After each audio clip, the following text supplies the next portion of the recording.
नमस्कार मित्रांनो, मी शीतल. ट्रू स्टोरीजमध्ये तुम्हा सर्वांचे मनापासून स्वागत.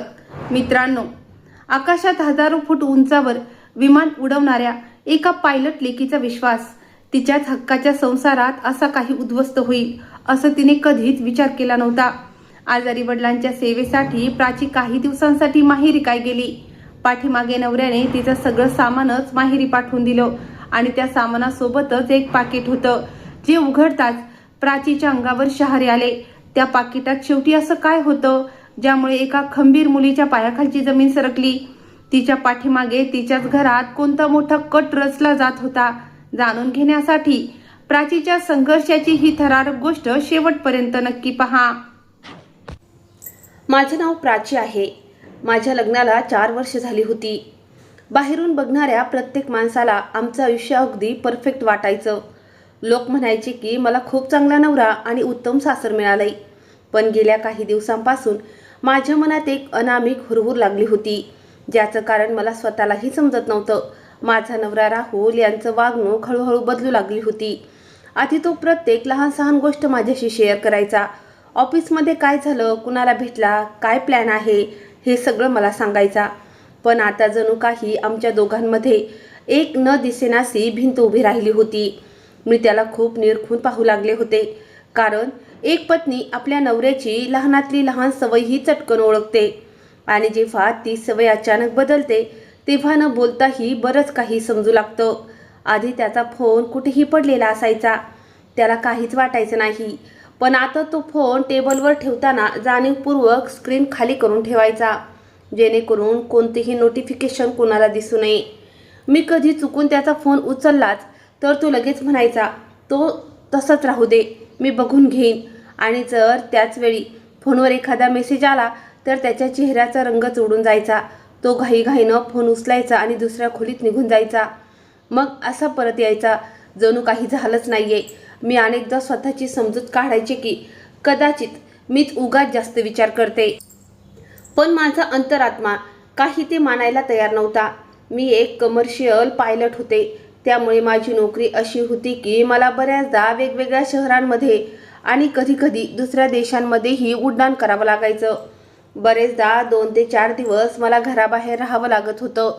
मग फ्लाईट पूर्ण करून मी परत माझ्या शहरात यायचे आणि जेवढा वेळ मिळायचा तो सगळा माझ्या कुटुंबासोबत घालवायचे. माझं छोटं संसारातलं विश्व म्हणजे माझा नवरा राहुल, माझी सासू सविताजी आणि माझे बाबा. माझ्या आईचं निधन बऱ्याच वर्षापूर्वी झालं होतं, त्यामुळे माझे बाबाच माझ्यासाठी सर्वस्व होते. मी जेव्हा पण सुट्टीवर असायचे तेव्हा त्यांना भेटायला माहेरी जायचे आणि काही तास त्यांच्यासोबत घालवून परत माझ्या सासरी यायचे. माझे बाबा नेहमी सांगायचे, बेटा, कितीही मोठी नोकरी कर पण आपली नाती कधीच सोडू नकोस. आणि मी त्यांच्या या गोष्टी नेहमी मनापासून पाळल्या होत्या.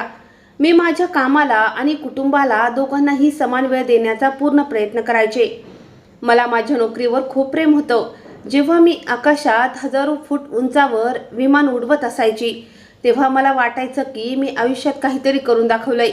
पण त्याच वेळी माझ्या मनात घरची काळजीही असायची. म्हणूनच माझी फ्लाईट संपल्या मी लवकरात लवकर घरी परतण्याची धडपड करायचे. आधी जेव्हा मी घरी यायचे तेव्हा राहुल दारातच माझी वाट बघायचा. माझ्या हातातील बॅग घ्यायचा आणि हसून म्हणायचा, तुझी खूप आठवण आली ग. पण आता मात्र सगळं बदललं होतं.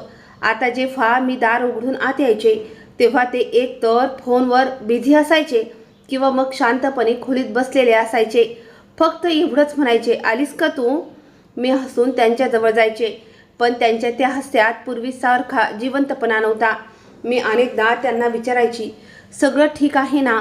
तर ते नेहमी एकच उत्तर द्यायचे, हो सगळं ठीक आहे, तू विनाकारण विचार करतेस. मी त्यांची ही गोष्ट मनावर घ्यायचे, पण माझं मन मात्र सारखं सांगायचं की नक्कीच काहीतरी असं आहे जे माझ्यापासून लपवलं जातंय. माझी सासू सविता, ज्या माझ्याशी आधी अगदी व्यवस्थित वागायच्या, त्यांच्याही वागण्यात गेल्या काही महिन्यापासून बदल झाला होता. त्या सारखं मला टोमणे मारायच्या, म्हणायच्या लग्नाला 4 वर्षे झाली पण अजून घरात बाळाचं रडणं ऐकायला मिळालं नाही.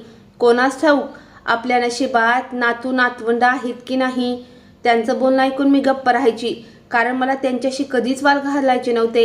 मला वाटायचं मोठ्या माणसांना जे म्हणायचंय ते म्हणू द्या, पण खरं तर बाळाची उणीव मलाही जाणवत होती. मलाही आई व्हायची इच्छा होती, पण आम्ही कधीच या गोष्टीला आमच्या नात्यामध्ये येऊ दिलं नव्हतं. राहुल नेहमी म्हणायचा, देवाची इच्छा असेल तेव्हा सगळं होईल. त्यामुळे मी स्वतःची समजूत काढायचे.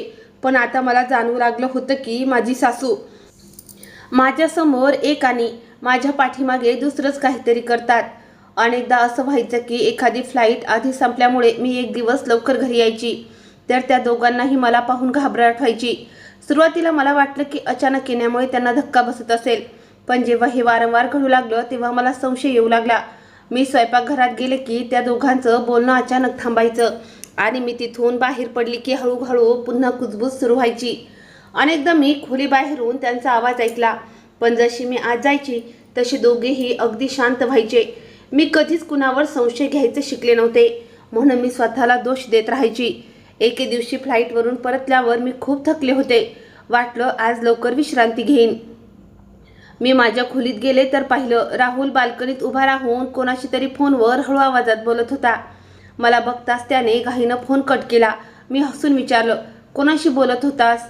त्याने माझ्याकडे न बघता उत्तर दिलं, ऑफिसचं काम होतं.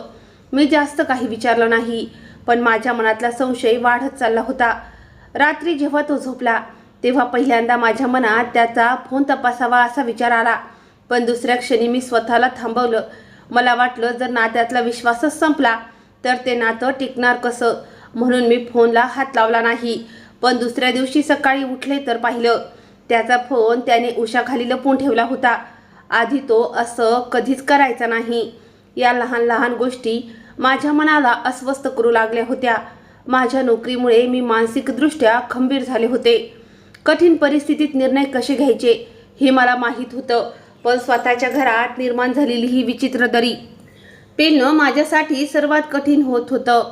मी रोज एकच आशा धरायची की कदाचित उद्या सगळं पुन्हा पूर्वीसारखं सुरळीत होईल, पण प्रत्येक दिवस माझ्यासमोर एक नवीन प्रश्न उभा करून जायचा.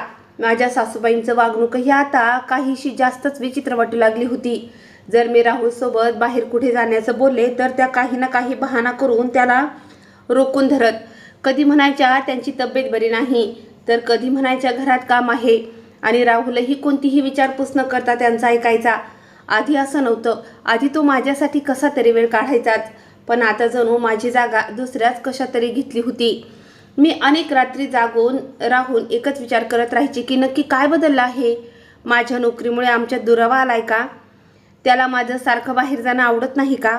की खरंच असं काही घडते जे माझ्यापासून लपवलं जातंय? मला प्रत्येक प्रश्नाचं उत्तर हवं होतं, पण पुराव्याशिवाय मी कोणावर आरोपही करू शकत नव्हते. म्हणून मी ठरवलं की आता मी घाईघाईत कोणताही निर्णय घेणार नाही. मी फक्त शांतपणे सगळं पाहीन, समजून घेईन आणि योग्य वेळेची वाट पाहीन. कारण मला पूर्ण खात्री होती की जर खरंच काही चुकीचं घडत असेल तर एक ना एक दिवस सत्य स्वतःहून माझ्या समोर येईल, आणि त्या दिवशी मला कोणालाही काहीच विचारण्याची गरज पडणार नाही. माझं मन त्या दिवशी खूप धास्तावलेलं होतं.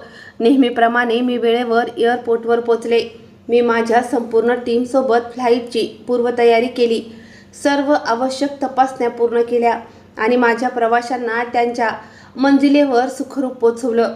बाहेरून मी नेहमीप्रमाणे शांत आणि प्रोफेशनल दिसत होते, पण माहीत नाही का त्या दिवशी माझं मन सारखंच घराकडे ओढ घेत होतं. उड्डाण पूर्ण करून मी जेव्हा माझ्या शहरात परतले तेव्हा सलग काही दिवसांच्या ड्युटीनंतर मला सलग 5 दिवसांची सुट्टी मिळाली होती.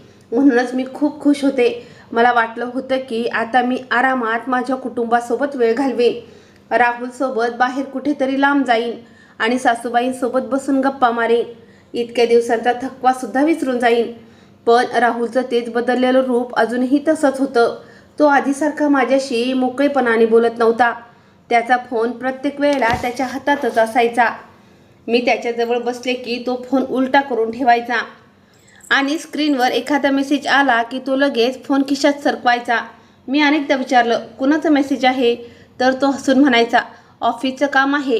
तू प्रत्येक गोष्टीवर उगाच प्रश्न विचारतेस. मी गप्प बसायची, कारण मला विनाकारण भांडण करायचं नव्हतं. पण माझ्या मनात उठणारे प्रश्न दिवसेंदिवस अधिक गंभीर होत चालले होते. आधी जेव्हा मी फ्लाईटवरून परतायचे तेव्हा राहुल लवकर घरी यायचा. जेणेकरून आम्ही दोघं एकत्र बसून जेवण करू शकू. पण आता तो बऱ्याचदा उशिरापर्यंत ऑफिसमध्येच थांबायचा. मी त्याच्या येण्याची वाट पाहत राहायची. जेवण गरम करायची, मग ते थंड व्हायचं. मी पुन्हा गरम करायची, पण तो यायचाच नाही. रात्र बरीच झाली की दरवाजा उघडायचा आणि तो बिनाकामाची कारणं देऊन थेट खोलीत निघून जायचा.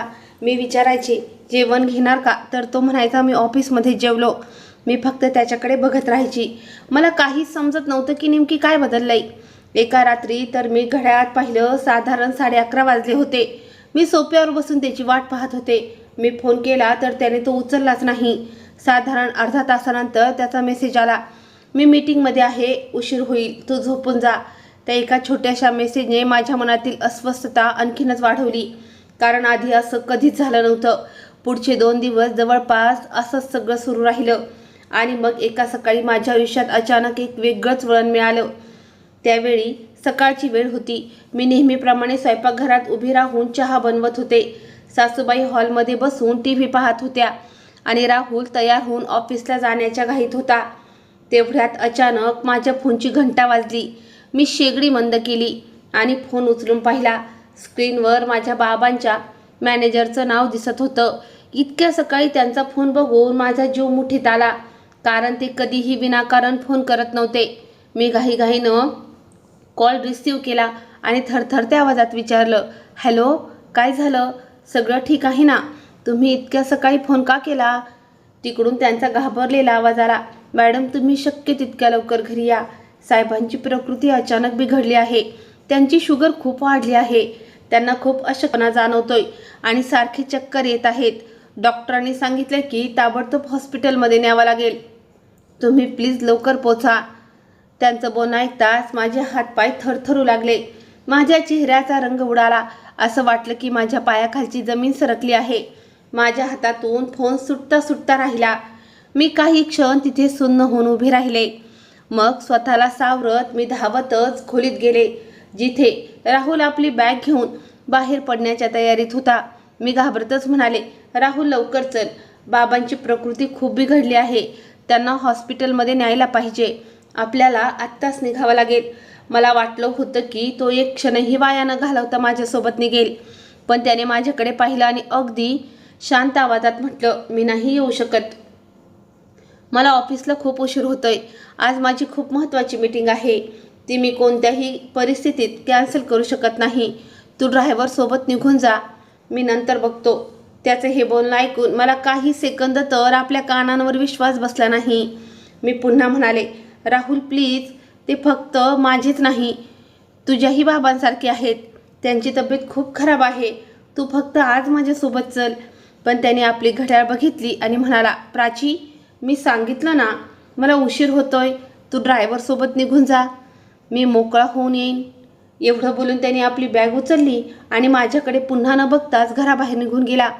मी दारात उभी राहून त्याला जाताना पाहत राहिले. त्यावेळी माझ्या मनात रागही होता, दुःखही होतं आणि आश्चर्यही वाटत होतं, कारण ज्या माणसासाठी मी नेहमी सगळं काही केलं, आज त्याला माझ्या सर्वात मोठ्या संकटातही माझ्या पाठीशी उभं राहण्याची गरज वाटली नाही. मला या गोष्टीचं दुःख नव्हतं की तो ऑफिसला चालला होता. दुःख या गोष्टीचं होतं की त्याच्यासाठी त्याची मीटिंग माझ्या मजबुरीपेक्षा आणि माझ्या वडिलांच्या जीवापेक्षा जास्त महत्त्वाची होती. मी कसे तरी आपले डोळे पुसले. घाईघाईनं खोलीत जाऊन कपडे बदलले, बॅग घेतली आणि स्वतःला सावरण्याचा प्रयत्न केला. माझ्या सासूबाईंनी सुद्धा फक्त एवढंच विचारलं, काय झालं? मी सांगितलं की बाबांची प्रकृती खराब आहे. तर त्यांनी कोणतीही चिंता न करता अगदी साध्या आवाजात म्हटलं, देव सगळं बरं करेल. आणि त्या पुन्हा आपल्या कामात मग्न झाल्या. त्यावेळी मला कोणाकडूनही कोणतीच अपेक्षा उरली नाही. मी पटकन बाहेर आले. ड्रायव्हरने गाडी आधीच बाहेर काढली होती.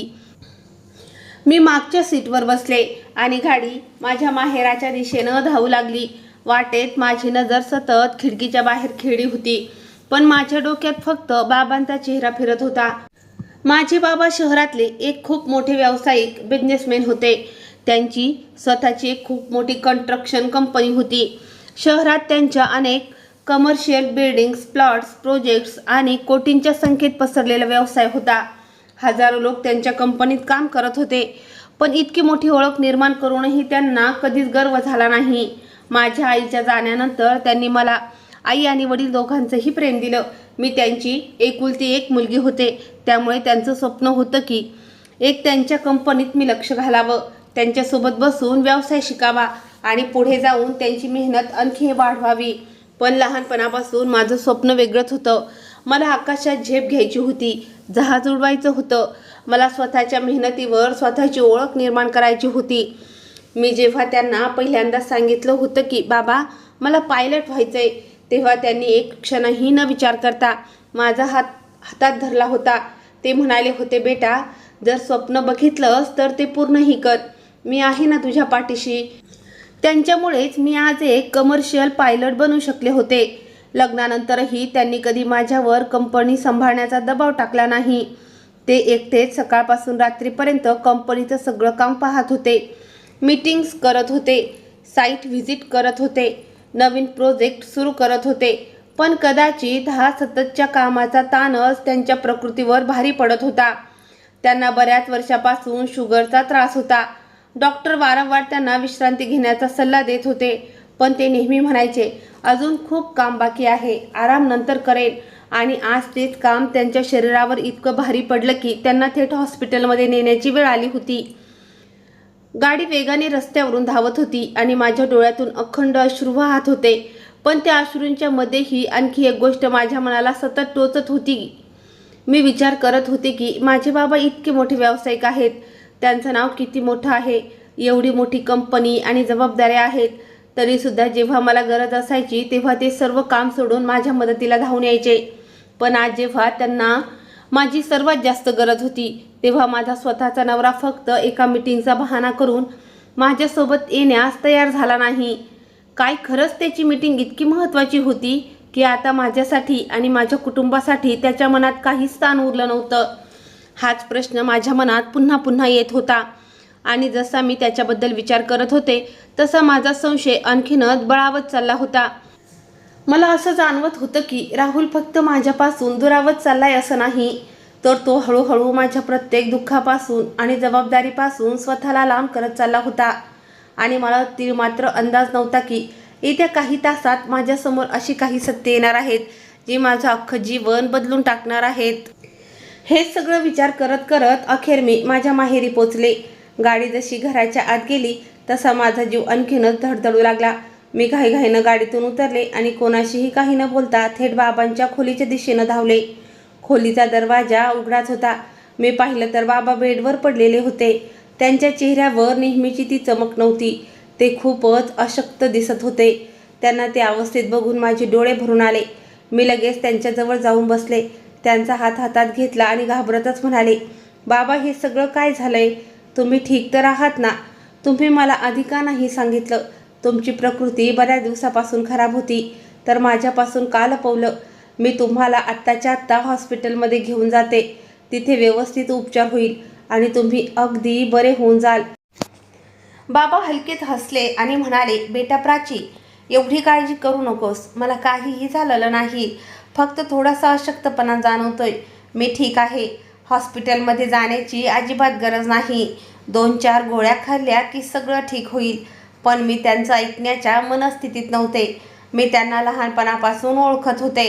जेव्हा जेव्हा त्यांना त्रास व्हायचा तेव्हा ते नेहमी एकच सांगायचे, मी ठीक आहे, जेणेकरून कुणाला त्रास होऊ नये. मी त्यांचा हात घट्ट पकडला आणि म्हणाले, नाही बाबा, आज मी तुमचं एकही ऐकणार नाही. आपण आत्ताच्या आत्ता हॉस्पिटलमध्ये चाललोय. माझ्यासाठी तुम्ही सगळ्यात आधी आहात, बाकीचं सगळं नंतर.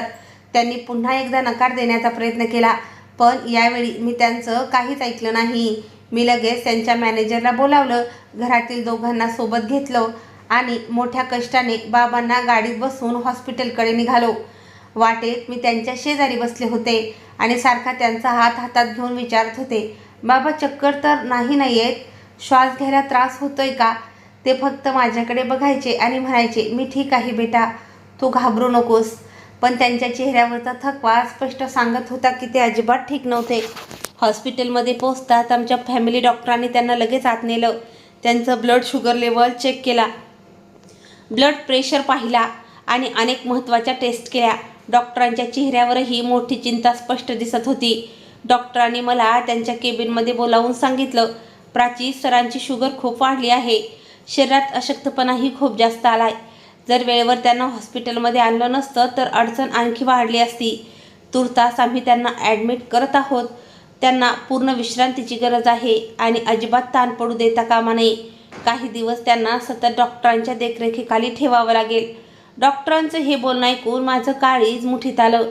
पण याचं समाधानही होतं की मी त्यांना वेळेवर हॉस्पिटलमध्ये आणू शकले होते. पुढचे अनेक तास मी त्यांच्या खोलीच्या बाहेर बसून राहिले. कधी नर्स आत यायची, कधी डॉक्टर आत जायचे, तर कधी कोणता न कोणता रिपोर्ट यायचा. मी फक्त देवाकडे एकच प्रार्थना करत होते की माझ्या बाबांनी लवकरात लवकर बरं व्हावं. त्यांना वेळेच्या वेळी इन्सुलिन दिलं जाऊ लागलं. औषधं सुरू झाली. दर काही तासांनी त्यांची शुगर लेवल आणि ब्लड प्रेशर चेक केलं जाई. मी 1 सेकंदासाठीही हॉस्पिटलच्या बाहेर गेले नाही. माझ्या सुट्ट्यांचे सगळे दिवस मी त्यांच्यासोबत घालवू लागले. रात्रीही मी त्यांच्या खोलीच्या बाहेर बसून राहायचे. ते कधी जागे झाले तर मी लगेच त्यांना पाणी द्यायचे, औषधं द्यायचे आणि त्यांच्याशी गप्पा मारायचे, जेणेकरून त्यांचं मन गुंतून राहील. अनेकदा ते म्हणायचे, बेटा तू घरी जा, मी ठीक आहे. पण मी हसून म्हणायचे, जोपर्यंत तुम्ही पूर्ण बरे होत नाही तोपर्यंत मी इथून हलणार नाही. 2-3 दिवसानंतर त्यांची तब्येत आधीपेक्षा बरी वाटू लागली. डॉक्टरांनी सांगितलं की आता त्यांना घरी नेलं तरी चालेल, पण विश्रांती खूप गरजेची आहे आणि कोणताही ताण पडता कामा नये. मी सुटकेचा श्वास सोडला आणि बाबांना घेऊन घरी परतले. घरी आल्यावरही मी सतत त्यांची काळजी घेत होते. वेळच्या वेळी औषध देणं, जेवण खायला घालणं आणि त्यांना जास्त काम करण्यापासून रोखणं, हेच चाललं होतं. त्यांची प्रकृती आता बरी असली तरी ते पूर्णपणे निरोगी झाले नव्हते. त्यामुळे मी ठरवलं की मी आणखी 2-3 दिवस इथेच थांबेन आणि त्यानंतरच सासरी जाईन. त्यावेळी माझ्या मनात एक विचार होता की कदाचित राहुलने तरी फोन करून एकदा विचारलं असेल की बाबा कसे आहेत. पण एवढे दिवस झाले तरी त्याने फक्त एकदाच एक औपचारिकता म्हणून मेसेज केला होता आणि त्यानंतर तो शांत बसला होता. मी विचार केला की कदाचित तो ऑफिसच्या कामात व्यस्त असेल, म्हणून मीही फारसा विचार केला नाही. त्या दिवशी दुपारी मी बाबांच्या खोलीत त्यांच्याजवळ बसले होते. आम्ही दोघं हळूहळू गप्पा मारत होतो. तेवढ्यात खाली मधल्या हॉलमधून नोकराणीचा आवाज आला, मॅडम तुमचं सामान आलं आहे. मला वाटलं की राहुलने माझे काही कपडे पाठवले असतील, कारण मी घाईघाईत माहेरी आले होते आणि जास्त सामान सोबत आणलं नव्हतं. मी खाली गेले. तिथे एक मोठी सुटकेस ठेवली होती आणि त्याच्या बाजूला एक फाईलही होती. मी काहीही विचार न करता आधी सुटकेस बघितली आणि मग ती फाईल हातात घेतली. मला मात्र अंदाज नव्हता की पुढच्या काही सेकंदात माझं अख्खं जीवन बदलून जाणार आहे. मी जशी ती फाईल उघडली तसे माझे डोळे तिथेच थिजले. माझे हात थरथरू लागले आणि असं वाटलं माझ्या पायाखालची जमीन सरकली आहे. त्या फाईलच्या आत घटस्फोटाचे कागदपत्र होते आणि त्या कागदपत्रांवर राहुलची सही आधी झालेली होती. काही क्षण मला काहीच समजेना. मी सारखी त्या कागदपत्रांकडे बघत होते. माझा स्वतःच्या डोळ्यांवर विश्वास बसत नव्हता की हे सत्य आहे. माझ्या डोळ्यांसमोर अंधारी आली. माझ्या मनात हजारो प्रश्न एकाच वेळी थैमान घालू लागले. शेवटी हे सगळं कधी झालं, कशासाठी आणि माझ्याकडून चूक नेमकी कुठली झाली होती, का, कशासाठी, मला नेमकी कशाची शिक्षा दिली जात होती. मी तर अवघ्या काही दिवसांपूर्वी घरातून बाहेर पडले होते. मग अचानक हा असा निर्णय कसा घेतला गेला. मी थरथरत्या हाताने माझा फोन बाहेर काढला आणि राहुलला कॉल केला. पहिल्यांदा त्याने फोन उचलला नाही. मी पुन्हा प्रयत्न केला, तिसऱ्यांदा केला, पण त्याने फोन घेतलाच नाही. आता माझी अस्वस्थता शिगेला पोचली होती. मी एका पाठोपाठ एक अनेक कॉल्स केले. बऱ्याच वेळाने अखेर त्याने फोन उचलला, पण त्याच्या आवाजात ना कसला आपलेपणा होता ना कसली काळजी. त्याने अगदी थंड आवाजात विचारलं, बोल, काय काम आहे. मी घाबरतच विचारलं, राहुल, हे काय आहे. हे घटस्फोटाचे कागदपत्र माझ्यापर्यंत कसे आले. त्याने कोणतीही आडपड न ठेवता सरळ उत्तर दिलं, हो, ते डिव्होर्स पेपरच आहेत. मी त्यावर साईन करून दिलेत. आता तू सुद्धा त्यावर सही करून टाक, म्हणजे आपण दोघं या नात्यातून कायमचे मोकळे होऊ. आता तुला या घरात परत येण्याची अजिबात गरज नाही. माझ्या घराचे दरवाजे आता तुझ्यासाठी कायमचे बंद झाले आहेत. त्याचे हे बोलणं संपताच माझ्या हातातून फोन निसटून जमिनीवर पडला. मी काही क्षण तिथे सुन्न होऊन उभी राहिले. माझ्या कानात फक्त त्याचे शेवटचे शब्द घुमत होते. तुझ्यासाठी माझ्या घराचे दरवाजे कायमचे बंद झाले आहेत. 4 वर्षानंतर ते नातं त्याने अवघ्या काही सेकंदात संपून टाकलं होतं. माझ्याशी एक शब्दही न बोलता, कोणतंही कारण न देता, मला स्वतःची बाजू मांडण्याची साधी संधीही न देता त्याने हे पाऊल उचललं होतं. माझ्या डोळ्यातून अखंड अश्रू वाहू लागले. पण त्या क्षणी मी स्वतःला सावरलं. मी विचार केला की माझे बाबा आधीच आजारी आहेत. जर त्यांना या सगळ्याची भनक लागली तर त्यांची प्रकृती आणखी बिघडू शकते. म्हणून मी माझे डोळे टिपले, ती फाईल उचलली, माझं सामान घेतलं आणि शांतपणे माझ्या खोलीत निघून आले.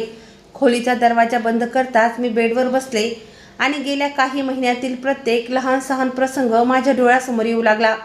राहुलची बदललेली वागणूक, त्याचं उशिरापर्यंत घराबाहेर राहणं, फोन लपवणं, माझ्यापासून अंतर ठेवणं आणि प्रत्येक वेळी एखादं नवीन कारण जाणं. आता मला पूर्णपणे समजत होतं की हे सगळं अचानक घडलेलं नाहीये. हे खूप आधीपासून चाललेलं होतं आणि मी माझ्या नोकरीत आणि त्याच्यावर असलेल्या अंधविश्वासात एवढी अडकले होते की मला काहीच ओळखता आलं नाही. पण तरीही माझ्या मनात सर्वात मोठा प्रश्न हाच घुमत होता की त्याने असं का केलं? मी नेमकी कोणती चूक केली होती? मी तर नेहमी त्याची साथ दिली होती, त्याच्या आईचा मान राखला होता, त्याच्या घराला आपलं सर्वस्व मानलं होतं. तरीही त्याने मला उत्तर देण्यायोग्यही समजलं नाही. मी या सगळ्या प्रश्नांच्या जाळ्यात पूर्णपणे अडकले होते. तेवढ्यात मला आमच्या त्या घरातील एका खास माणसाची आठवण झाली. ती आमच्या घरी काम करणारी महिला होती, पण माझ्यासाठी ती फक्त कामावरची बाई नव्हती. 4 वर्षाच्या सुखदुःखाच्या काळात तिने मला नेहमी साथ दिली होती. मी सुद्धा तिचा कायम आदर केला होता. त्यामुळे ती सुद्धा माझ्याशी मनाने जोडलेली होती. मला वाटलं की घरात जर खरंच काही काळबेळ सुरू असेल तर कदाचित तीच मला खरी परिस्थिती सांगू शकेल. मी तिला लगेच फोन लावला. तिने अगदी आनंदाने माझा फोन उचलला. मी अत्यंत सहज आवाजात विचारलं, घरात सगळं ठीक आहे ना? काय चाललंय तिकडं? तिनेही कोणत्याही संकोचाशिवाय सांगितलं, मॅडम, सर तर ऑफिसमध्ये गेलेत आणि मोठ्या मालकीण त्यांच्या खोलीत आराम करत आहेत. मी तिला फार काही विचारलं नाही, कारण मला कोणालाही आमच्या बोलण्याबद्दल संशय येऊ द्यायचा नव्हता. मी फक्त एवढंच म्हटलं, बघ, काहीही असो, मला घराची लहान सहान बातमी देत राहा. मी आणखी काही दिवस परत येणार नाहीये. जर घरात काहीही विचित्र किंवा वेगळं दिसलं तर मला लगेच फोन कर. तिने कोणताही जादा प्रश्न न विचारता म्हटलं, ठीक आहे मॅडम, तुम्ही अजिबात काळजी करू नका, मी तुम्हाला सगळं सांगेन. मी तिचे आभार मानले आणि फोन ठेवला. पण फोन ठेवल्यानंतर मला पहिल्यांदा जाणवलं की आता माझं जीवन आधीसारखं राहिलेलं नाहीये आणि कदाचित ही तर फक्त सुरुवात होती.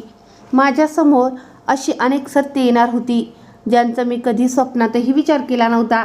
मी बराच वेळ माझ्या खोलीत एकटीच बसून हाच विचार करत होते की या सगळ्या गोष्टी मी बाबांना सांगायला पाहिजे का?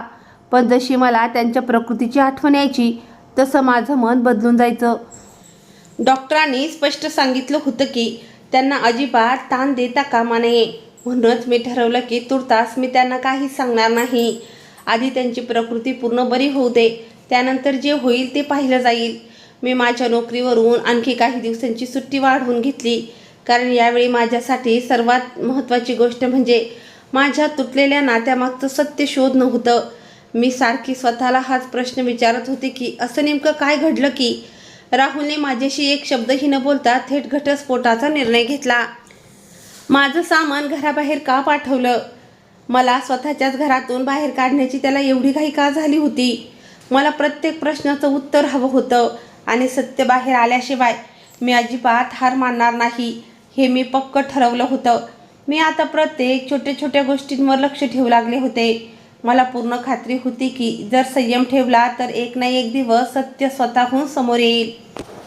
त्याच दिवशी दुपारची वेळ होती. मी हॉलमध्ये बसून चहा पीत होते आणि बाबा त्यांच्या खोलीत विश्रांती घेत होते. तेवढ्यात माझ्या फोनची घंटी वाजली. मी पाहिलं तर माझी विश्वासू नोकरानी होती, जिने मला नेहमी साथ दिली होती. मी न अडखळता लगेच फोन उचलला. यावेळी तिचा आवाज नेहमीपेक्षा खूपच घाबरलेला होता. तिने अगदी हळू आवाजात सांगितलं, मॅडम मला तुम्हाला एक खूप महत्त्वाची गोष्ट सांगायची आहे. मी विचारलं, हो बोल, काय झालं?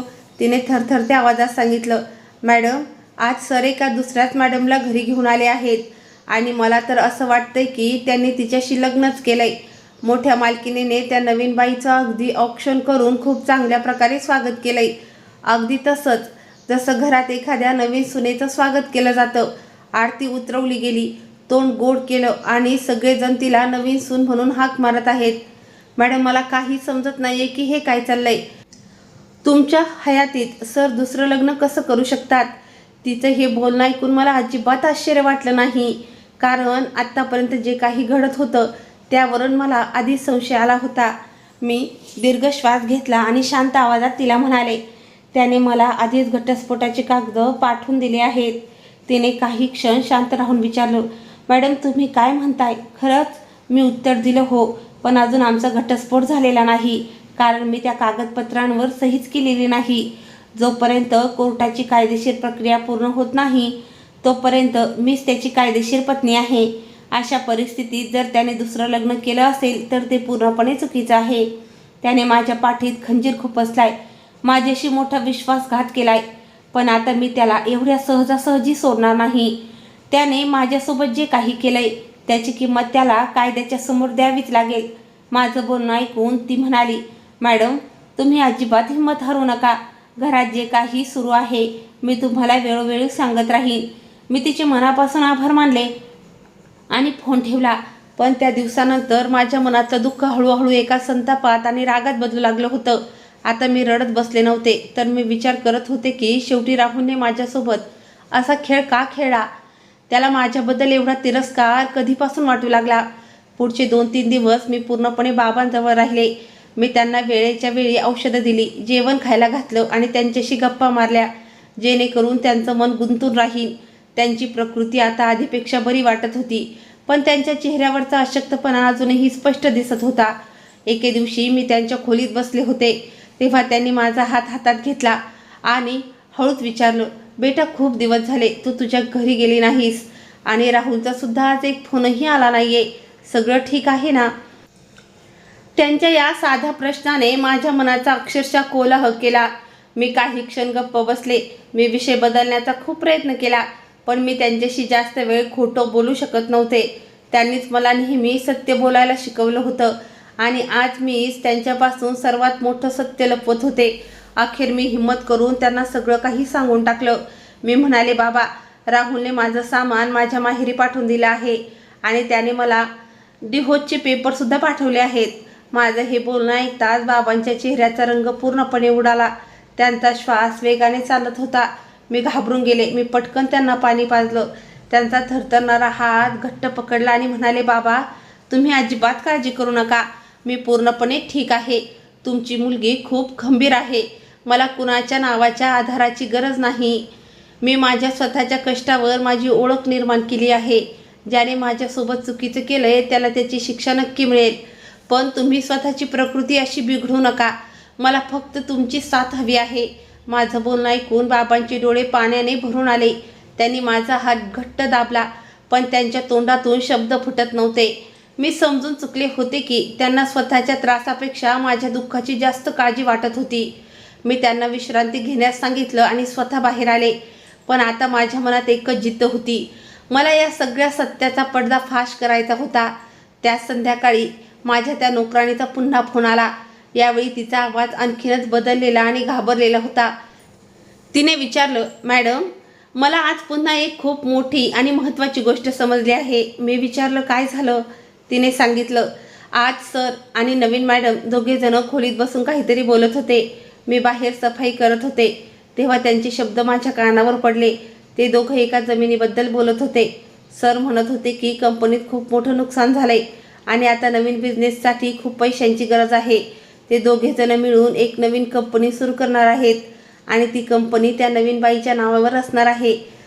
त्या कंपनीचं नाव रिया कॉल्फ फॅक्टरी असं ठेवण्यात येणार आहे. ते दोघं म्हणत होते की जर ती जमीन विकून पैसे हातात आले तर मग सगळे प्रॉब्लेम सॉल्व्ह होऊन जातील. तिचं हे बोलणं ऐकताच मी कोणताही शब्द न उच्चारता फोन कट केला, कारण आता माझ्या डोक्यात विखुरलेले सगळे तुकडे एकमेकांशी जुळत होते. आता मला पूर्णपणे समजलं होतं की हा सगळा खेळ नेमकं काय होता. राहुलचं ती बदललेली वागणूक, फोन लपवून ठेवणं, उशिरापर्यंत घराबाहेर राहणं, माझ्यापासून अंतर ठेवणं, प्रत्येक गोष्टीवर रागवणं आणि अचानक घटस्फोटाची नोटीस पाठवणं, हे सगळं एका दिवसात घेतलेला निर्णय नव्हता. हा तर खूप आधीपासून रचलेला एक मोठा कट होता. आता मला ठाम खात्री पटली होती की त्या मुलीसोबत त्याचं प्रेम प्रकरण बऱ्याच दिवसापासून सुरू होतं. मी जेव्हा जेव्हा त्याला विचारत होते की तो उशिरा काय येतोय किंवा फोन का लपवतोय, तेव्हा तो उलट माझ्यावरच चिड आणायचा. मला वाटायचं की कदाचित ऑफिसच्या कामाचा ताण असेल, पण सत्य यापेक्षा कितीतरी भयानक होतं. तो ऑफिसच्या कामासाठी नाही तर त्या बाईला भेटायला जायचा आणि मी मात्र माझ्या अंधविश्वासात सगळं दुर्लक्षित करत राहिले. तेवढ्यात अचानक माझ्या डोक्यात एक जुनी गोष्ट आली, जिने माझ्या अंगावर काटा आणला. मला आठवलं, एके दिवशी मी सलग अनेक फ्लाईट्स पूर्ण करून खूप थकले भागले घरी परतले होते. त्या दिवशी राहुल स्वतः माझ्यासाठी आवर्जून पाणी घेऊन आला होता. त्याने अतिशय प्रेमाने आणि गोड बोलून मला म्हटलं होतं, प्राची, भविष्यात आपल्या दोघांना चांगल्या भविष्यासाठी मला एक नवीन बिझनेस सुरू करायचा आहे. मी काही कागदपत्र तयार केली आहेत, तू फक्त इथं सही करून दे. मी त्या दिवशी खूप जास्त थकले होते. मला त्याच्यावर जीवापाड विश्वास होता, त्यामुळे मी एक शब्दही न विचारता ते कागदपत्र न वाचता त्यावर सह्या करून दिल्या होत्या. त्याने मला सांगितलं होतं की उरलेला सगळा भाग तो सांभाळून घेईन आणि मला फक्त आरामाची गरज आहे. मी जेवण करून झोपी गेले होते, पण त्यावेळी मला तीळमात्र अंदाज नव्हता की ज्या कागदपत्रांवर मी विश्वासाने सह्या करत होते तेच कागदपत्र एक दिवस माझ्या आयुष्याची सर्वात मोठी शिक्षा ठरतील. आता सगळं चित्र माझ्या डोळ्यांसमोर अगदी स्वच्छ झालं होतं. मी गेल्या अनेक वर्षापासून कमर्शियल पायलट म्हणून प्रामाणिकपणे काम करत होते. माझ्या कष्टाने मी खूप चांगली कमाई केली होती. मी कधीही माझ्या पैशांची उधळपट्टी केली नव्हती.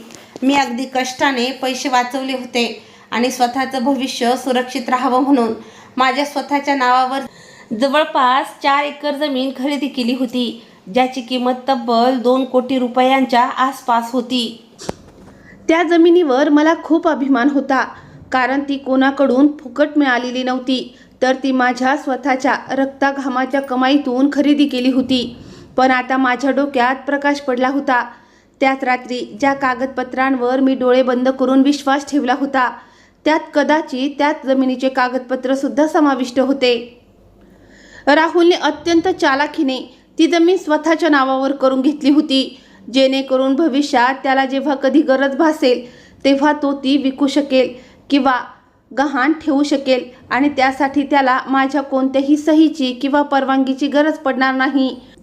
आता त्याच्या प्रत्येक प्रवासाचा अर्थ मला स्पष्ट समजू लागला होता. राहुल एका मोठ्या IT कंपनीचा मालक होता.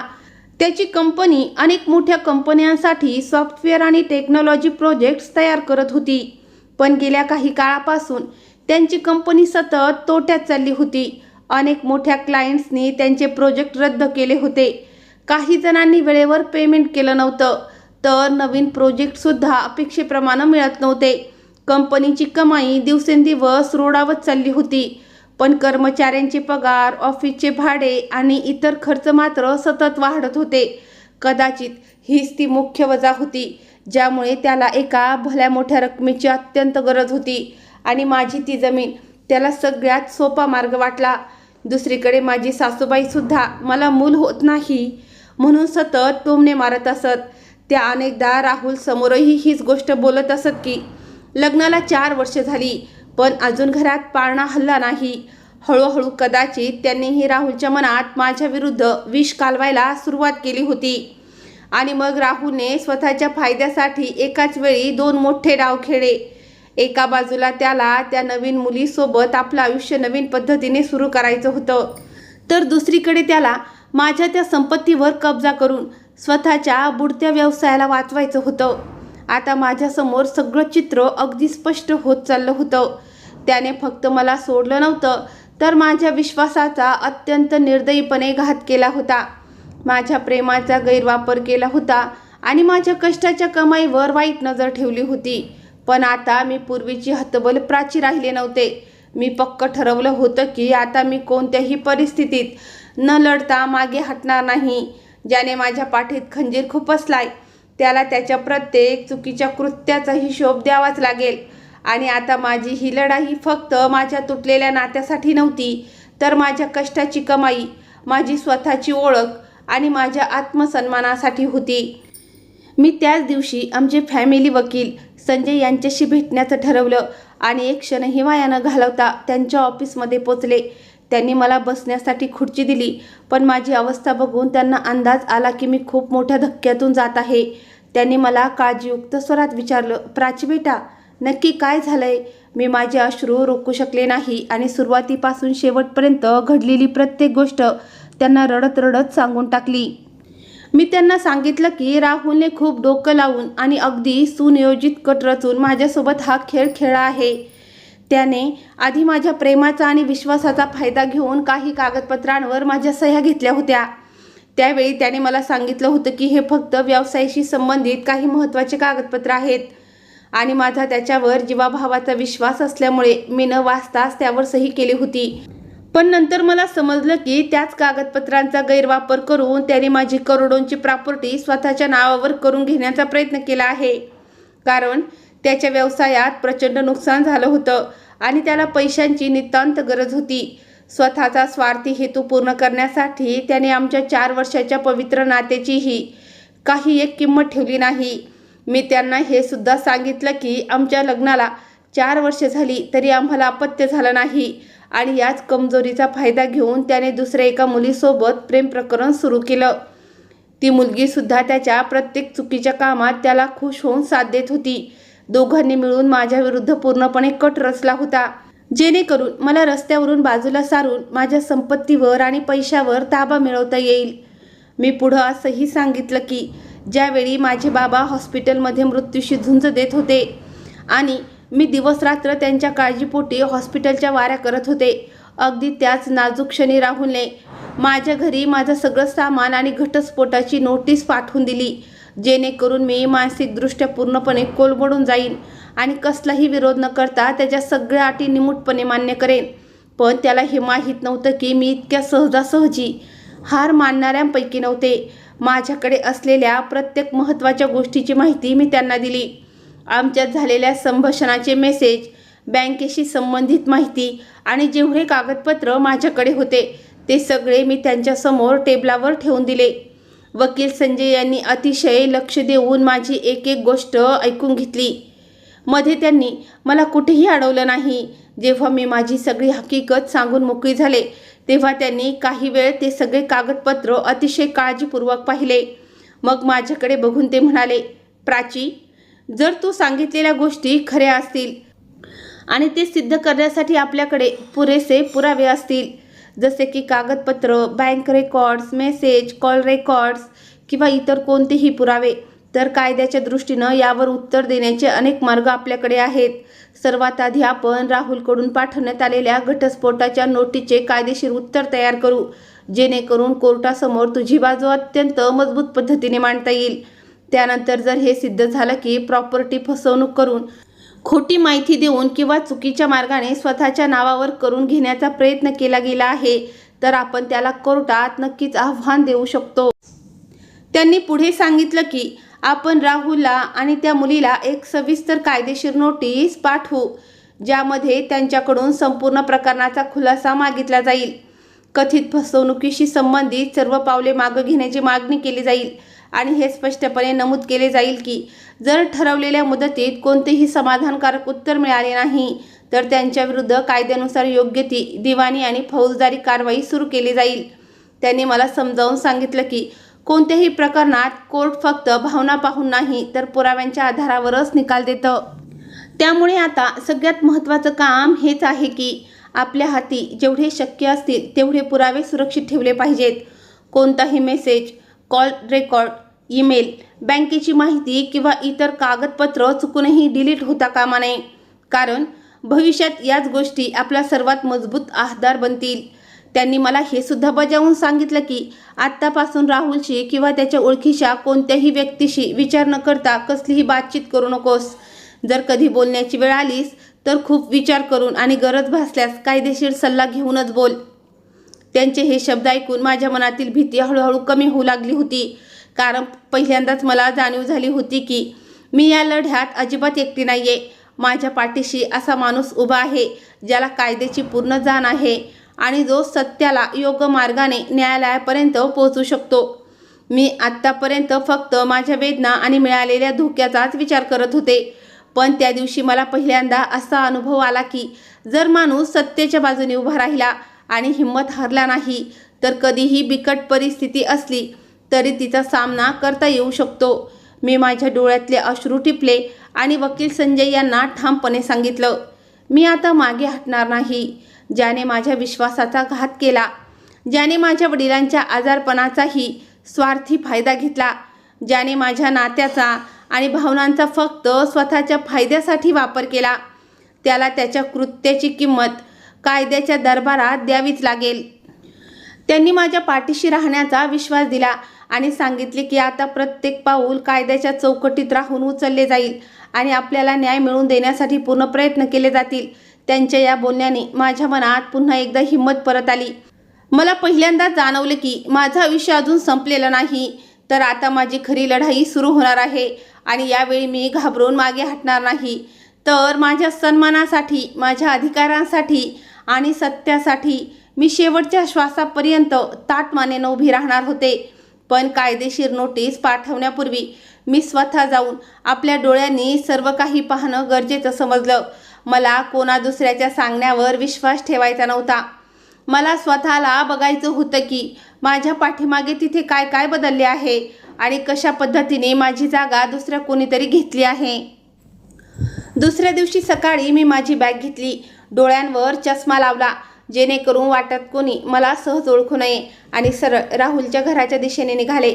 संपूर्ण प्रवासात माझ्या हृदयाची धडधड वाढली होती, कारण हेच ते घर होते जिथे मी माझ्या लग्नानंतरची 4 वर्ष घालवली होती, जिथे मी नातं टिकवण्यासाठी सर्वतोपरी प्रयत्न केला होता.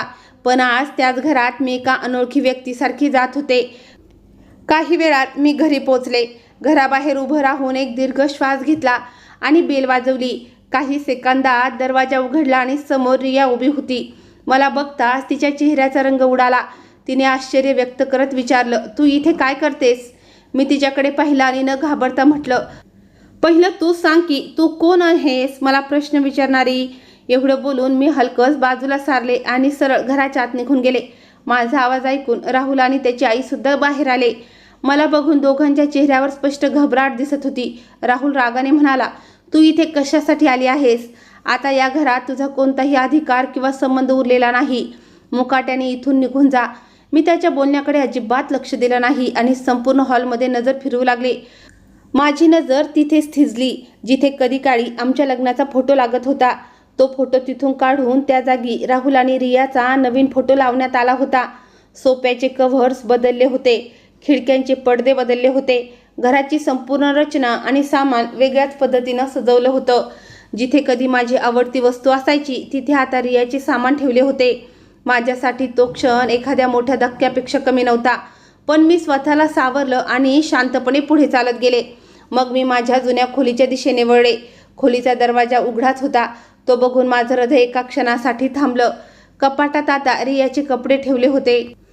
ड्रेसिंग टेबलवर तिचे मेकअपचं साहित्य होतं आणि बेडची चादरही बदललेली होती. त्या खोलीत माझ्या अस्तित्वाची एकही खूण उरली नव्हती. असं वाटत होतं जणू मी या घराचा भागच नाहीये. काही क्षणासाठी माझे डोळे पाणावले, पण मी माझे अश्रू तिथे रोखून धरले, कारण मी तिथे रडायला आले नव्हते, तर सत्य डोळ्यांनी बघायला आले होते. मी पटकन माझा फोन बाहेर काढला आणि संपूर्ण घराची व्हिडिओ रेकॉर्डिंग सुरू केली, जेणेकरून मी जे काही डोळ्यांनी पाहिलंय त्याचा पुरावा माझ्याकडे सुरक्षित राहील. तेव्हाच राहुल वेगाने माझ्याजवळ आला आणि रागात म्हणाला, हा काय तमाशा चालवलायस तू? काय हवंय तुला? हा व्हिडिओ बनवणं बंद कर आणि आत्ताच्या आत्ता इथून निघून जा, नाहीतर मी पोलिसांना फोन करेन. मी त्याच्या डोळ्यात डोळे घालून ठामपणे म्हटलं, पोलीस नक्कीच येतील, पण तुझ्या बोलवण्यावरून नाही, माझ्या बोलवण्यावरून. आणि जेव्हा ते येतील तेव्हा तूच उत्तर देताना दिसशील. तू फक्त बघत राहा. मी आता कायद्याच्या मार्गाने या संपूर्ण प्रकरणाचा हिशोब घेणार आहे. माझे हे बोलणे ऐकून त्याच्या चेहऱ्याचा रंग पूर्णपणे उडाला.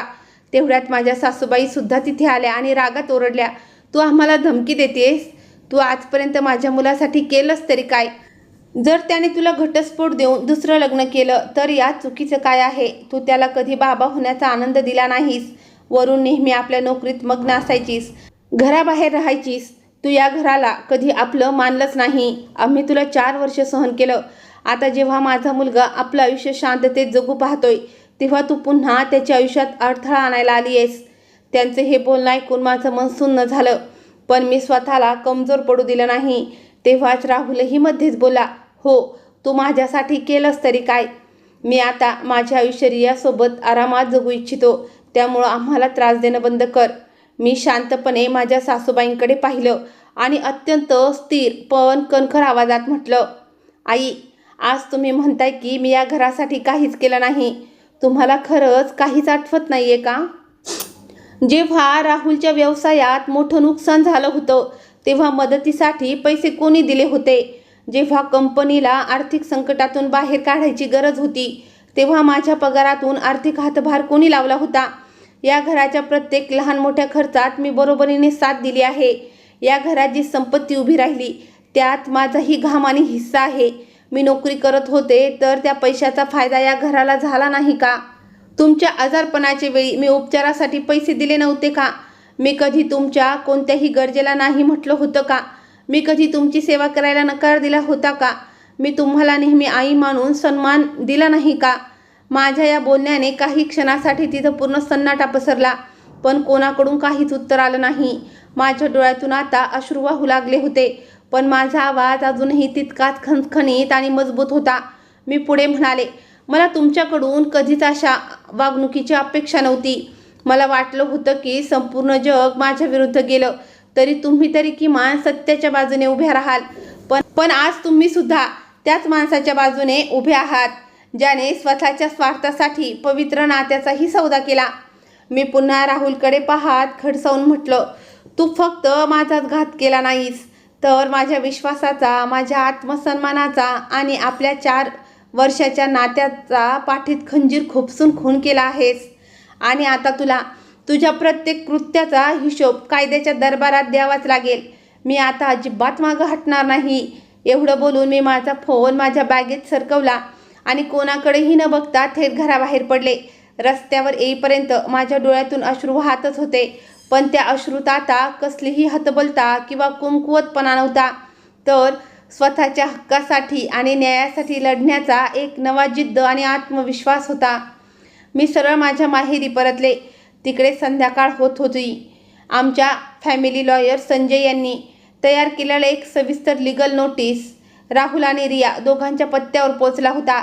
त्या नोटीसमध्ये संपूर्ण प्रकरणावर त्यांचा खुलासा मागितला गेला होता आणि हे स्पष्टपणे फरमावण्यात आले होते की जर ठरलेल्या मुदतीत कोणतेही योग्य उत्तर मिळाले नाही तर कायद्यानुसार पुढील सर्व दिवाणी आणि फौजदारी कारवाया कठोरपणे सुरू केल्या जातील. जेव्हा राहुलच्या हाती ती नोटीस पडली तेव्हा पहिल्यांदाच त्याच्या चेहऱ्यावरचा तो गर्विष्ठपणा पूर्णपणे नाहीसा झाला होता. कारण त्याला लख्ख समजावून चुकलं होतं की ज्या मुलीला त्याने अतिशय कमजोर समजून सहज फसवलं होतं, आज तीच मुलगी सत्याची कास धरून कायद्याच्या बळावर त्याच्यासमोर खंबीरपणे उभी ठाकली आहे. राहुलच्या हातात लीगल नोटीस पडताच त्याचा चेहरा पूर्णपणे उतरला. त्याला स्वप्नातही वाटलं नव्हतं की मी इतक्या कमी वेळात त्याच्या विरुद्ध एवढा मोठा आणि कायदेशीर पाऊल उचलेन. त्याला नेहमी असंच वाटायचं की मी कायमची घाबरून जाईन, रडत बसेन आणि सगळं काही मूकपणे सहन करेन. पण यावेळी चित्र पूर्णपणे बदललं होतं. त्याने त्या क्षणी आपल्या वकिलांना फोन केला आणि त्वरित त्यांना भेटायला निघून गेला. तिथे पोहोचून त्याने घडलेला सगळा घटनाक्रम सांगितला आणि माझ्याकडून आलेली लीगल नोटीस त्यांच्या टेबलवर ठेवली. त्याच्या वकिलाने ती नोटीस अतिशय काळजीपूर्वक वाचली आणि त्याला स्पष्टपणे सांगितलं की जर या केसचे उत्तर आपल्याला कायदेशीररित्या द्यायचे असेल तर सर्वात आधी मला प्रॉपर्टीचे सगळे कागदपत्र, बँक खात्यांची माहिती आणि इतर सर्व आवश्यक पुरावे दाखवावे लागतील. हे सगळं प्रत्यक्ष पाहिल्याशिवाय मी कोणतीही कायदेशीर जबाब तयार करू शकत नाही. त्यानंतर राहुलने आपल्याजवळ लपून ठेवलेले सगळे कागदपत्र एकत्र केले आणि आपल्या वकिलाच्या स्वाधीन केले. काही दिवसानंतर त्याच्या वकिलातर्फे त्या नोटीसचे उत्तर आमच्या वकिलाकडे पोहोचले, पण त्या उत्तरामुळे कोणताही तोडगा निघाला नाही. दोन्ही बाजू आपापल्या भूमिकेवर ठाम राहिल्या. अखेर आमचे फॅमिली लॉयर संजय यांनी स्पष्ट केले की आता न्यायालयाशिवाय दुसरा कोणताही पर्याय उरलेला नाही. त्यांनी क्षणाचाही विलंब न करता कोर्टात केस दाखल केली. काही दिवसांनी कोर्टाची पहिली तारीख उजाडली. त्या दिवशी मी सकाळपासून खूप धास्तावलेले होते, पण मी स्वतःला मानसिकदृष्ट्या सावरलं आणि माझ्या वकिलासोबत कोर्टात पोहोचले. तिकडे राहुल सुद्धा आपल्या वकिलासोबत हजर होता. थोड्याच वेळात न्यायाधीश महोदय आले आणि सुनावणी सुरू झाली. सर्वात आधी आमच्या वकिलांनी न्यायाधीशासमोर बाजू मांडत सांगितले की न्यायालयाच्या समोर सादर केलेले काही महत्त्वाचे कागदपत्र हे पूर्णपणे फसवणूक करून आणि दिशाभूल करून सह्या घेऊन बळकवण्यात आले आहेत आणि नंतर त्याच कागदपत्रांचा चुकीचा गैरवापर केला गेला आहे. त्यामुळे या संपूर्ण प्रकरणाची सखोल आणि निपक्ष चौकशी होणं गरजेचं आहे. दुसरीकडे राहुलच्या वकिलाने युक्तिवाद करताना सांगितलं की त्यांच्या मसलाने असे कोणतेही चुकीचे कृत्य केले नाही आणि ते देखील आपले सर्व पुरावे न्यायालयाच्या समोर सादर करतील. न्यायाधीशांनी दोन्ही बाजूचे म्हणणे अतिशय शांतपणे ऐकून घेतले आणि स्पष्ट केलं की या प्रकरणात जो काही अंतिम निर्णय दिला जाईल तो केवळ पुराव्यांच्या काटेकोर आधारावरच असेल, कोणाच्याही तोंडी शब्दांवर नाही. यानंतर दोन्ही बाजूंना आपापले कागद, bank records, message, call records आणि इतर सर्व संबंधित पुरावे गोळा करून न्यायालयात सादर करण्यासाठी ठराविक मुदत देण्यात आली. वकील संजय यांच्या सांगण्यानुसार यावेळेस सुनावणी पुढच्या तारखेपर्यंत ढकलली गेली. पुढच्या तारखेच्या आधी मी पुन्हा एकदा आमचे वकील संजय यांना भेटायला गेले. त्यावेळी मी माझ्यासोबत तो व्हिडिओसुद्धा घेऊन गेले होते, जो मी स्वतः राहुलच्या घरी जाऊन रेकॉर्ड करून आणला होता. मी त्यांना तो संपूर्ण व्हिडिओ दाखवला, ज्यामध्ये घराच्या आत झालेले बदल, माझ्या लग्नाचे फोटो काढून तिथे दुसरा फोटो लावणे आणि इतर सर्व गोष्टी अगदी स्पष्ट दिसत होत्या. मी त्यांना म्हणाले, मला वाटतं की हा व्हिडिओ माझी बाजू कोर्टात आणखी मजबूत करू शकतो. त्यांनी तो व्हिडिओ अतिशय लक्षपूर्वक पाहिला आणि त्याची एक कॉपी आपल्याकडे सुरक्षित ठेवून घेतली. त्यानंतर ते म्हणाले, जर न्यायालयाने याला मंजुरी दिली तर आपण हे कोर्टात पुरावा म्हणून नक्कीच सादर करू. त्यांनी सांगितलं की आपली जुनी नोकराणी सुषमासुद्धा या केसमध्ये एक अत्यंत महत्त्वाची साक्षीदार आहे, कारण तिने घरात घडलेल्या अनेक गोष्टी स्वतःच्या डोळ्यांनी पाहिल्या आहेत. तिने राहुल आणि त्याच्या आईच्या गप्पाही ऐकल्या होत्या आणि ती हे सांगू शकली की माझ्याशी त्या घरात कसं वागलं जायचं. माझ्या वकिलांनी सुषमाशी सुद्धा सविस्तर चर्चा केली आणि तिची संपूर्ण साक्ष नोंदवून घेतली. त्यांनी तिला समजावून सांगितलं की कोर्टात फक्त तीच गोष्ट सांगावी जिने तिच्या स्वतःच्या डोळ्यांनी पाहिली किंवा कानाने ऐकली आहे. त्यानंतर त्यांनी माझ्या प्रॉपर्टीशी संबंधित सर्व सरकारी रेकॉर्ड्स काढण्यास सुरुवात केली. जमिनीचे कागदपत्र, नावात बदल केल्याचे रेकॉर्ड्स आणि इतर आवश्यक कागदपत्र मागवण्यात आले. जेव्हा त्या सर्वांची कसून चौकशी झाली तेव्हा अनेक अशा गोष्टी समोर आल्या, ज्यावरून सिद्ध झालं की माझ्या नकळत प्रॉपर्टीच्या रेकॉर्ड्समध्ये फेरफार करण्याचा आणि खोटी कागदपत्रे तयार करण्याचा प्रयत्न केला गेला होता. माझ्या वकिलांनी त्या सर्व कागदपत्रांच्या प्रती काढल्या आणि प्रत्येक गोष्टीचे सूक्ष्म निरीक्षण केले. या दरम्यान आम्हाला हे सुद्धा समजलं की राहुल त्याच प्रॉपर्टीच्या आधारे कोट्यवधी रुपयांची एक नवीन फॅक्टरी सुरू करण्याची तयारी करत होता. ही गोष्ट समजल्यानंतर माझ्या वकिलांनी त्या फॅक्टरीशी संबंधित सर्व आवश्यक कागदपत्र आणि रेकॉर्ड्स गोळा करण्यास सुरुवात केली, जेणेकरून गरज पडल्यास तेही न्यायालयात सादर करता येईल. हळूहळू आमच्या हातात अशी अनेक कागदपत्र आणि महत्त्वाची माहिती आली, जी माझ्या बाजूला आणखी मजबूत करत होती आणि अखेर कोर्टाची दुसरी तारीखही उजाडली. त्या दिवशी मी आधीपेक्षा जास्त हिंमत आणि आत्मविश्वासाने कोर्टात पोहोचले, कारण आता मला जाणीव होऊ लागली होती की सत्य हळूहळू सर्वांसमोर येत आहे. थोड्याच वेळात सुनावणी सुरू झाली. माझे वकील एकामागून एक सर्व कागदपत्र न्यायाधीश महोदयांसमोर मांडत गेले. त्यांनी बँकेची माहिती दाखवली, महत्त्वाचे दस्तऐवज सादर केले आणि नंतर सांगितलं की आता आम्हाला एक व्हिडिओ दाखवायचा आहे, जो माझ्या अशिलाने स्वतःच्या मोबाईलमध्ये रेकॉर्ड केला आहे. न्यायाधीश महोदयांची परवानगी मिळाल्यानंतर कोर्ट रूममध्ये तो व्हिडिओ मोठ्या स्क्रीनवर दाखवण्यात आला. संपूर्ण कोर्ट रूम शांतपणे त्या स्क्रीनकडे बघत होते. व्हिडिओमध्ये अगदी स्पष्ट दिसत होतं की माझ्या जाण्यानंतर घरात काय काय बदल झाले. माझ्या लग्नाचा फोटो काढून तिथं दुसरा फोटो लावला होता. माझ्या खोलीत माझं कोणतंही सामान नव्हतं आणि सर्वत्र फक्त रियाच्याच वस्तू भरलेल्या होत्या. व्हिडिओ संपल्यानंतर माझे वकील म्हणाले, हा व्हिडिओ केवळ घरातील बदलांची स्थिती दर्शवत नाही, तर हे सुद्धा स्पष्टपणे सिद्ध करतो की माझ्या अशिलाला तिला हक्काच्या घरातून पद्धतशीरपणे आणि पूर्णपणे बेदखल करण्याचा कट रचला गेला होता. यानंतर सुषमा हिची साक्ष नोंदवण्यासाठी तिला बोलवण्यात आलं. तिने न्यायाधीशांसमोर हात जोडून सत्य सांगण्याची शपथ घेतली आणि एक एक करून सर्व सत्य सांगण्यास सुरुवात केली.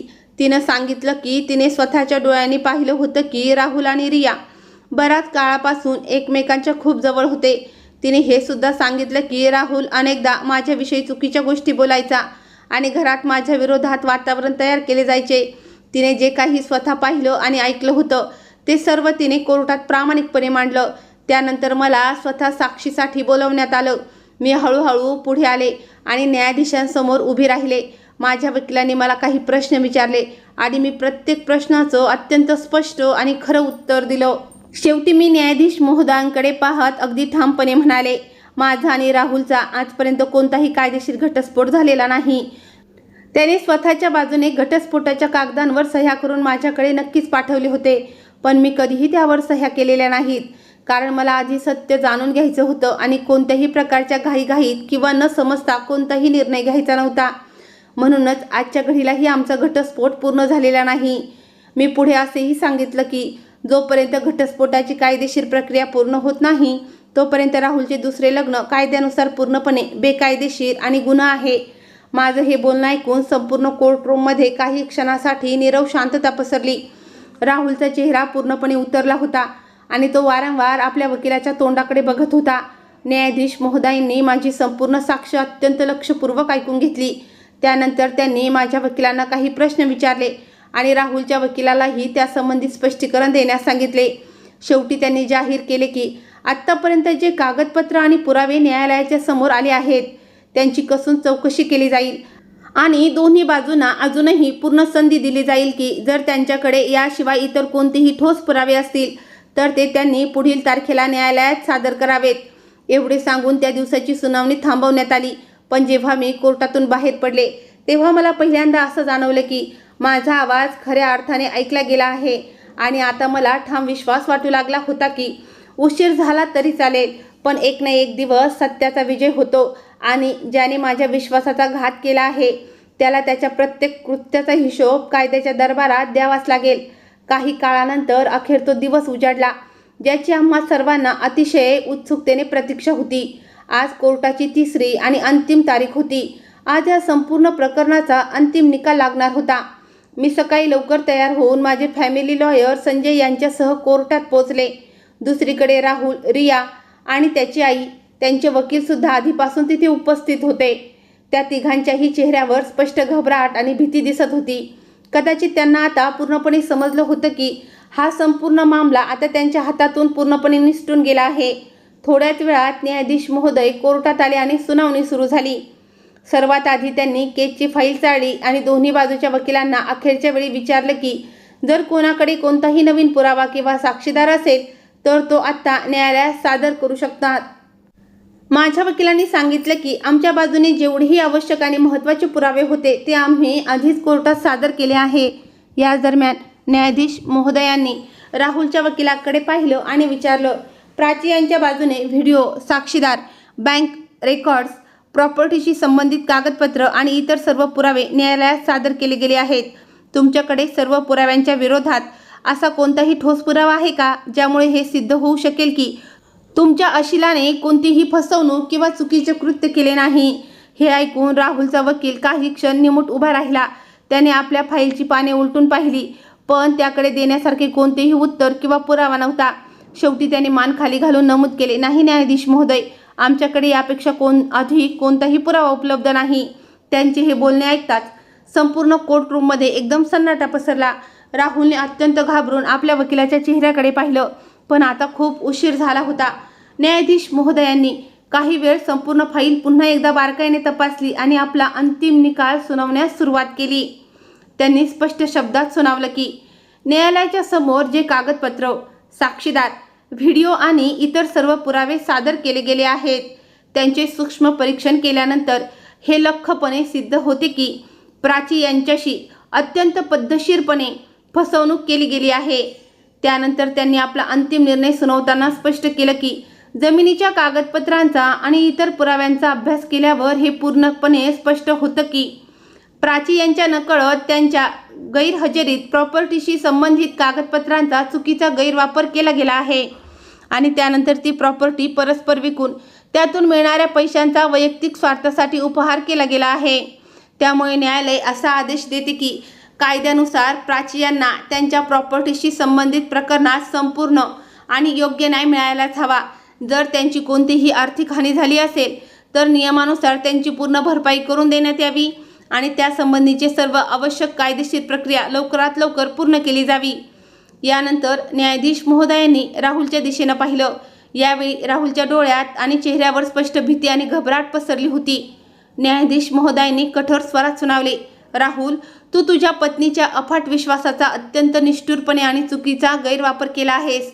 तू तिला अंधारात ठेवून फसवणूक करून तिच्या सह्या मिळवल्या, तिच्या प्रॉपर्टीचा बेकायदेशीर वापर केला, तिला मानसिकदृष्ट्या प्रचंड त्रास दिला आणि स्वतःच्या फायद्यासाठी तिच्या कष्टाच्या कमाईचा व विश्वासाचा गैरफायदा घेतला आहे।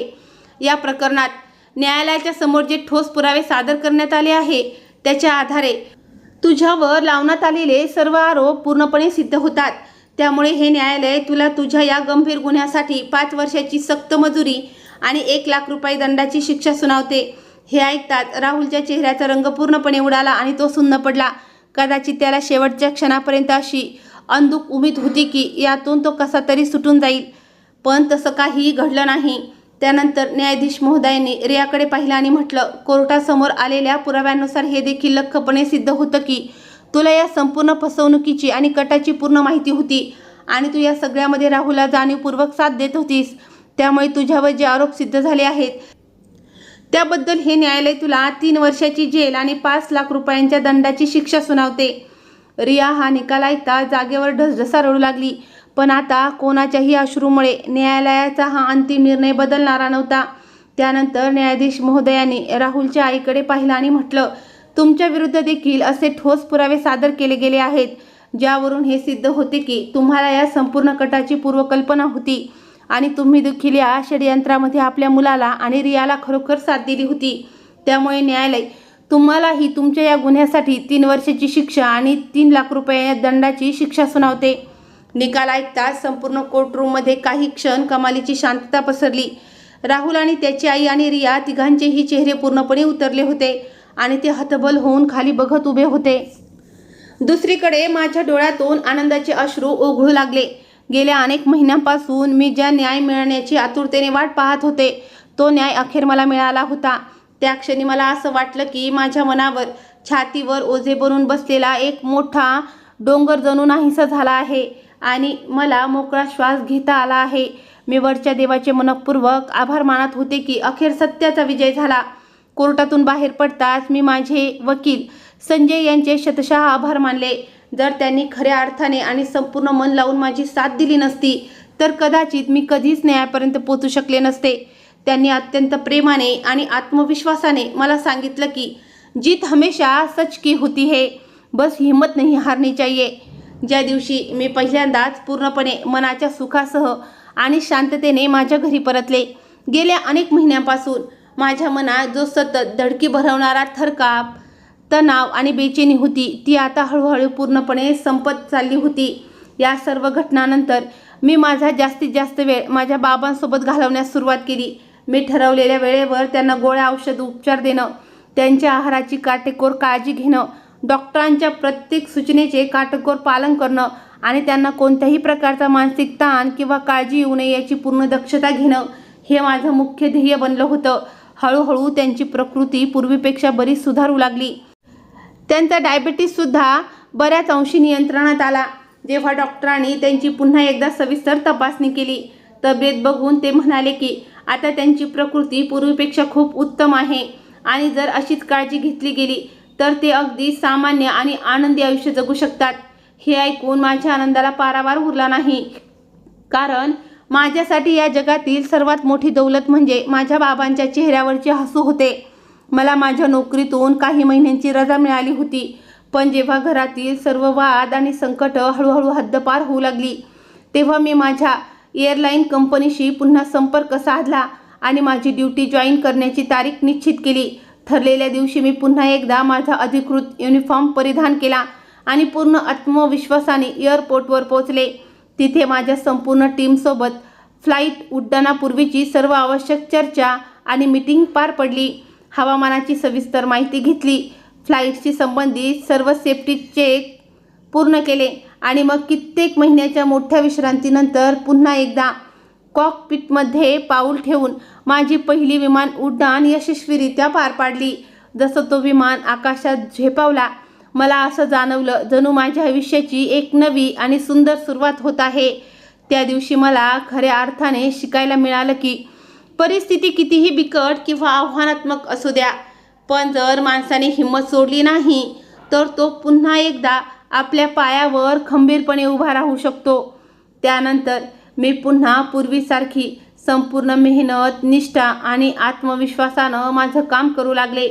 तिकडे माझे बाबा आता स्वतःला खूप कणखर आणि ताकदवर समजू लागले होते.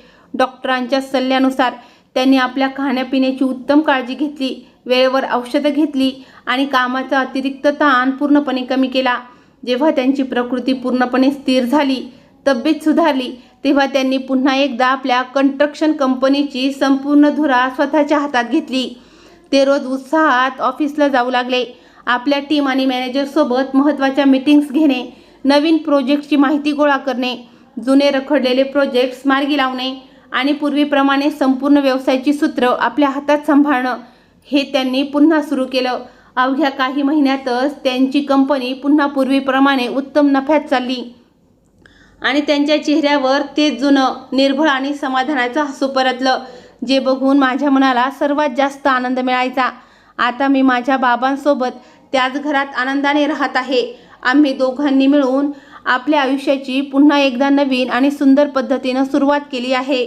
आता आमच्या आयुष्यात कसलीही भीती किंवा असुरक्षितता उरलेली नाही, तर केवळ मनाचे अथांग सुख आणि शांतता आहे.